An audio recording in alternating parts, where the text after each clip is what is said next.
When King Salman travels, airports shut down, skies clear, and entire cities transform. His private jet isn't a plane, it's a $300 million flying palace. Golden escalators unfold onto foreign soil, and fleets of limousines roll out with military precision. But that's just the surface. What happens behind the velvet curtain is even more extreme. Stay until the end, because the final detail will leave you questioning everything you thought you knew about royal travel. When King Salman lands, it isn't an arrival, it's theater. The first object to touch the ground isn't his foot, but a golden escalator that unfolds from his $300 million Boeing 747. Gleaming under floodlights, it transforms a simple disembarkation into a spectacle of sovereignty. But that's only the overture. Behind the escalator comes an aerial convoy, 7 support aircraft carrying more than 500 tons of luggage and equipment. Inside are fleets of armored Mercedes-Benz S600 limousines, gold-plated elevators for hotels abroad, marble counters flown in from Riyadh, even luxury tents outfitted with Persian rugs and air conditioning, so the king never leaves the comfort of his empire, no matter where he is. Entire hotels are remodeled in advance. In Tokyo,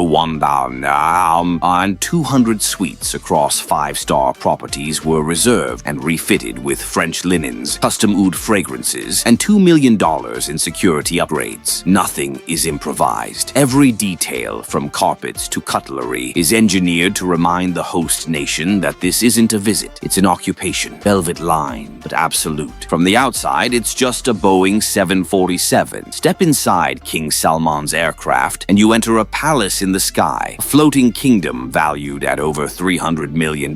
Silence greets you first. Gold leaf walls absorb every vibration. Silk carpets from Kashmir soften every step, and Austrian crystal chandeliers, specially stabilized to withstand turbulence, glimmer like stars above the clouds. At the center lies the royal suite, bedrooms draped in Egyptian cotton, teak-paneled privacy zones, and a library lined with Quranic manuscripts, doubling as a diplomatic chamber with encrypted satellite systems hidden in mahogany shelves. Then comes the prayer room, calibrated with GPS to rotate toward Mecca in real time. The carpet itself glows with geometric light patterns, ensuring direction even at 40,000 feet. Gourmet kitchens serve meals plated on bone china, engraved with the royal insignia, each dish overseen by personal chefs who travel with spices sealed in custom cases. The billion-dollar palaces, fortresses of power. King Salman doesn't just live in palaces, he commands an entire network of royal fortresses, each built as an architectural weapon of influence. At the heart of Riyadh stands Al Yamama Palace, a $300 million complex often compared to the White House. Here, laws are signed and foreign leaders are received beneath soaring reception halls lined with Italian silk and Persian rugs worth more than entire mansions. Every corridor whispers the weight of power. Then comes Al Alaya Palace, a heritage masterpiece. Antique swords guard its cedar-carved doors, and priceless artifacts curated by royal historians tell the story of Arabia itself. It's less a residence, more a living museum of Saudi identity. But the most mysterious is Urga Palace, a $500 million fortress hidden from public view. This is where high-stakes diplomacy happens in silence, with Moroccan fountains trickling beside crystal chandeliers and oud-based fragrances drifting through imported Spanish marble halls. Each palace is not simply a home, it's a stage. Every banquet, every chandelier, every guarded gate projects the same message. Monarchy is not just surviving, it is eternal. Most billionaires dream of yachts. King Salman's family builds cities that float on the sea. Start with the Prince Abdulaziz, a 482-foot palace on water. Inside, there's a mosque facing Mecca, a cinema with Dolby acoustics, and a ballroom large enough for 200 dignitaries to dance beneath mirrored ceilings. Carrara marble floors and Baccarat crystal chandeliers make it less of a yacht, more of a mobile palace. Then there's the legendary Kingdom 5KR, once owned by Donald Trump. Today it sails reimagined with gold-plated bathrooms, Lalique sculptures, and even an engine room styled like a Rolls-Royce Phantom. A yacht turned into a declaration of excess, but towering above them all is the Serene, acquired by Crown Prince Mohammed bin Salman for over $500 million. It has 2 helipads, a saltwater pool, a submarine bay, and even a winter garden suspended mid-deck. Its wine cellar is climate-controlled and access-coded, while its spa and gym rival 5-star resorts. Finally, there's Alderia, the king's personal escape yacht, smaller but fitted with Madagascar mahogany and designed by Zuretti Studios. Even at sea, subtlety is engineered with precision and extravagance. When these vessels dock in Monaco or Istanbul, it isn't leisure, it's soft power gliding into port. The crown prince of excess, Mohammed bin Salman's lifestyle. For most royals, wealth is inheritance. For Mohammed bin Salman, MBS, it's a weapon.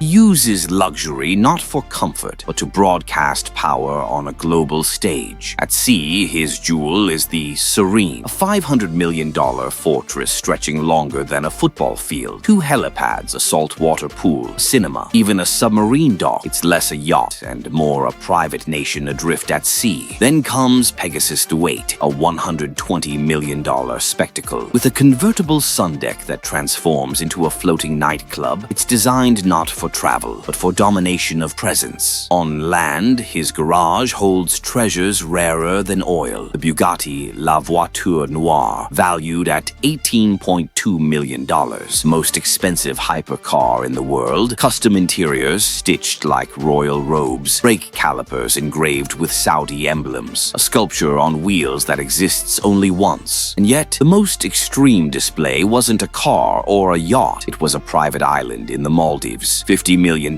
turned an entire resort into a royal stage. Celebrities flew in on chartered jets. Michelin-starred chefs served menus that changed every 4 hours. Security wasn't just guards, it was naval patrols, encrypted satellites, and agents disguised as staff. Every detail, every party, every possession is engineered to say one thing. MBS doesn't just live in luxury, he weaponizes it. Neom, the $500 billion desert utopia. In the middle of a desert once ruled only by sand and silence, MBS is building a city that looks like science fiction made real. Its name, Neom, price tag $500 billion.